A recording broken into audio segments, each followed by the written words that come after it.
ஆண்டவராக இயேசு கிறிஸ்துவின் நாமத்தில் என் அன்பின் வாழ்த்துக்கள். இந்த காலை தியானத்திற்காக நாம் தெரிந்து கொள்கிற வேத வசனம் தானியேலின் தீர்க்க தரிசன புஸ்தகம் 6வது அதிகாரம் 22வது திருவசனம்.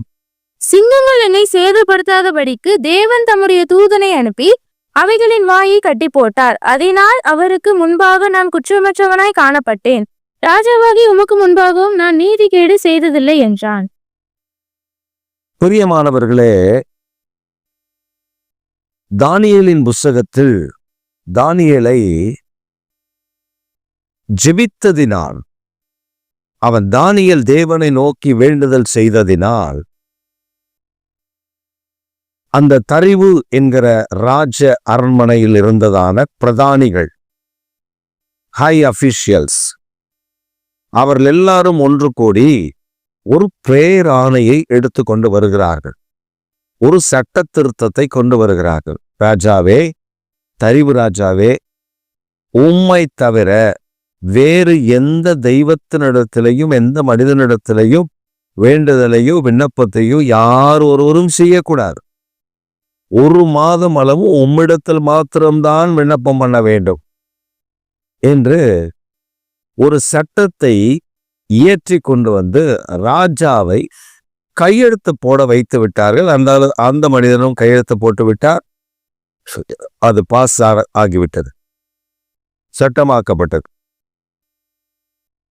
இந்த தவறு செய்தால் இந்த 1 மாத காலத்துக்குள் உம்மை அல்லாமல் வேறு தெய்வத்தை, வேறே கடவுளை, வேறே விக்கிரகத்தை வணங்கினால் அவர்கள் தண்டிக்கப்படுவார்கள். எப்படி தண்டிக்கப்படுவார்கள்? சிங்கக்கவியில போடப்படுவார்கள் என்ற உத்தரவையும் தண்டனை விவரத்தையும் அந்த சட்டத்தில் இயற்றப்பட்டிருந்தது.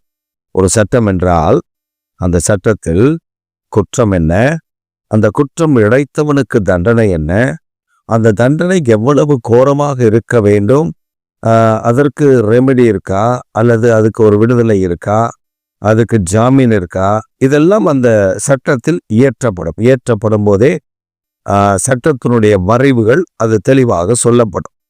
இந்த சட்டத்தில் அதற்கான வரைவு என்ன சொல்லப்படுகிறது? அவனை சிங்கங்களின் கெபிகளில் கொண்டு போய் போட வேண்டும் என்று அவர்கள் சட்டம் இயற்றிவிட்டார்.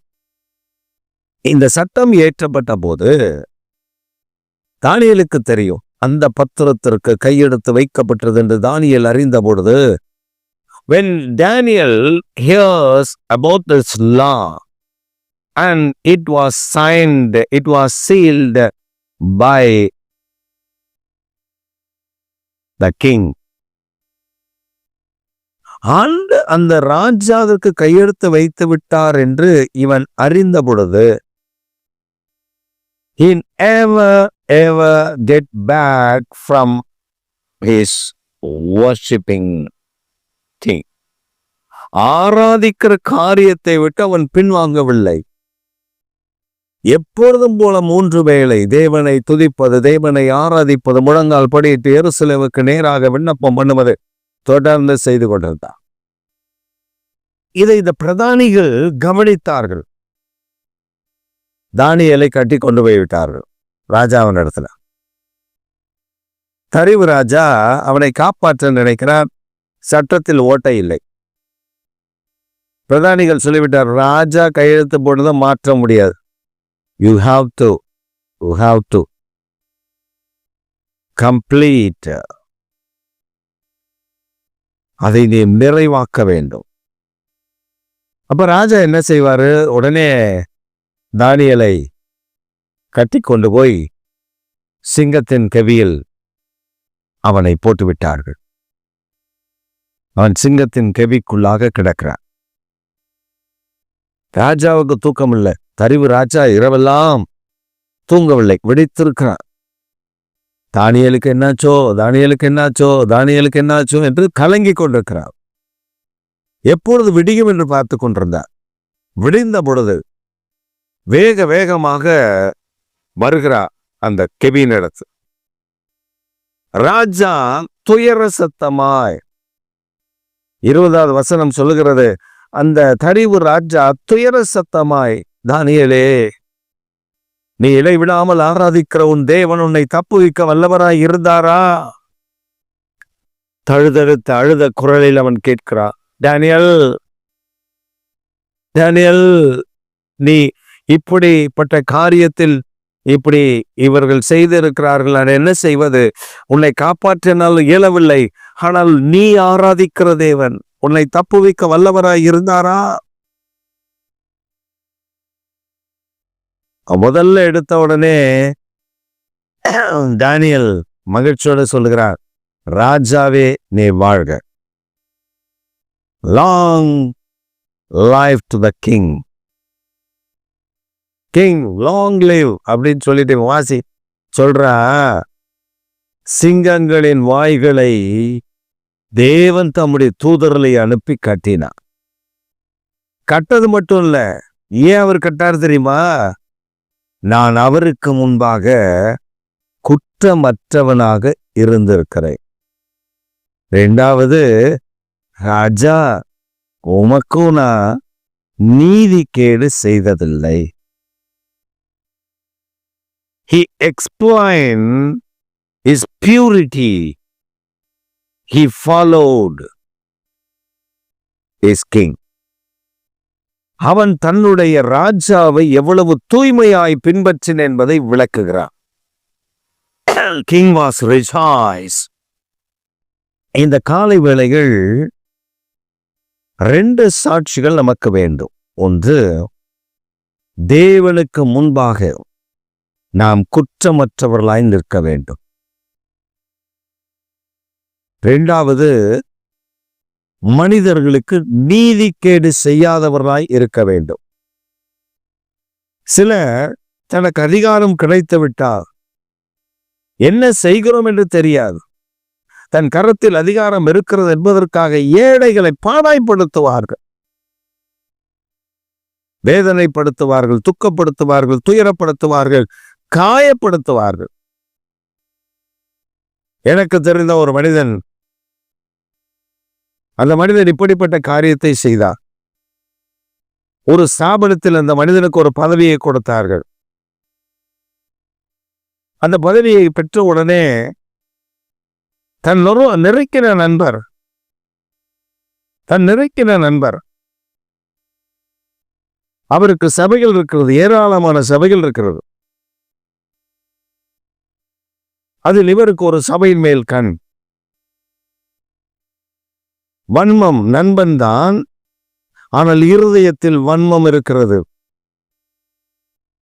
அந்த வன்மத்தை தீர்த்துக் கொள்வதற்கு இந்த பதவி கிடைத்து விட்டது. He got that position. தானியேலுக்கு அந்த பதவி கிடைத்த பொழுது கூட அவன் நீதிகேடு செய்யவில்லை. ஆனால் இந்த மனிதனோ தன் நண்பனுக்கே நீதிகேடு செய்தான். பின்பு அவனுடைய பதவி பறிக்கப்பட்டது. பின்பு அதெல்லாம் வேறு கதை. தன் நண்பன் என்று பாராமல் கூட அவனுடைய சபைக்கு விரோதமாய் நீதிகேடு செய்தான். இந்த காலை தியானத்துல பங்கு பெற்றிருக்கிற அருமையான கர்த்தருடைய பிள்ளைகளே, நீங்கள் தேவனுக்கு முன்பாக குற்றமற்றவர்களாய் நிற்க வேண்டும். நீங்க ஒருவேளை கேட்கலாம், ஐயோ நான் பாவம் செய்து விட்டேனே, நான் அக்கிரமம் செய்து விட்டேனே, நான் மீறுதல் பண்ணி விட்டேனே, நியாயக்கேடு செய்து விட்டேனே, நான் குற்றமற்றவனாய் வாழ முடியவில்லையே என்று நீங்கள் கேட்கலாம். தவறு செய்யாத மனிதன் ஒருவனும் இல்லை. ஆனால் மனம் திரும்பி தேவனிடத்தில் பொருந்தி விட்டால் உன் பாவங்களை இயேசு கிறிஸ்துவின் இரத்தம் கழுவி சுத்திகரிக்க உண்மை உள்ளது. இரண்டாவது, உங்களுக்கு கிடைக்கிற உயர்வுகள், மேன்மைகள் நீதிகேடு செய்வதற்கு அல்ல. வேதத்தில் அதற்கான உதாரணங்கள் நிறைய இருக்கிறது. யோசேப்பு தன் சொந்த சகோதரர்கள் அவனை அழைத்து துன்பப்படுத்தி சொப்பனக்காரனுடைய சொப்பனம் எப்படி நிறைவேறுகிறது என்று பார்ப்போம் என்று சொல்லி அவனை விற்று போட்டார்கள். அதை தேவன் நன்மையாக முடிய பண்ணினார். பஞ்ச காலத்தில் தன் சகோதரர்களை தானியம் விற்கிற இடத்தில், இவர்கள் கொல்ல வந்து தானியம் வாங்க வந்திருக்கிற இடத்தில் அவர்களை கண்ட பொழுது அவன் நீதிகேடு செய்யவில்லை, மாறாக அவர்களை அரவணைத்தான். He comforted his brothers. Joseph comforted his brothers. அவர்களுக்கு தீமை செய்கிற எண்ணம் இவளுக்கு இல்லை.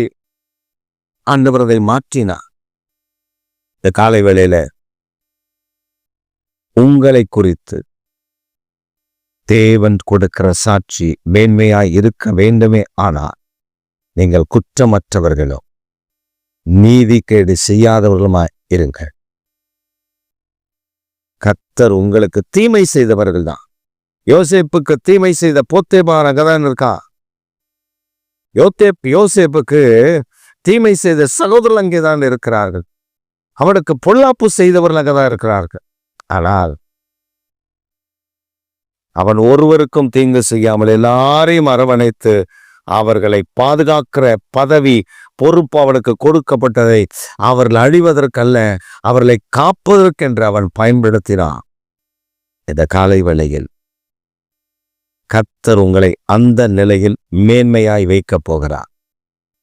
எதற்காக இந்த செய்தி என்றால், நீங்கள் இப்பொழுது இருக்கிற நிலையில் அல்ல, ஆண்டவர் உங்களை மேன்மையாக வைக்கப் போகிறார்.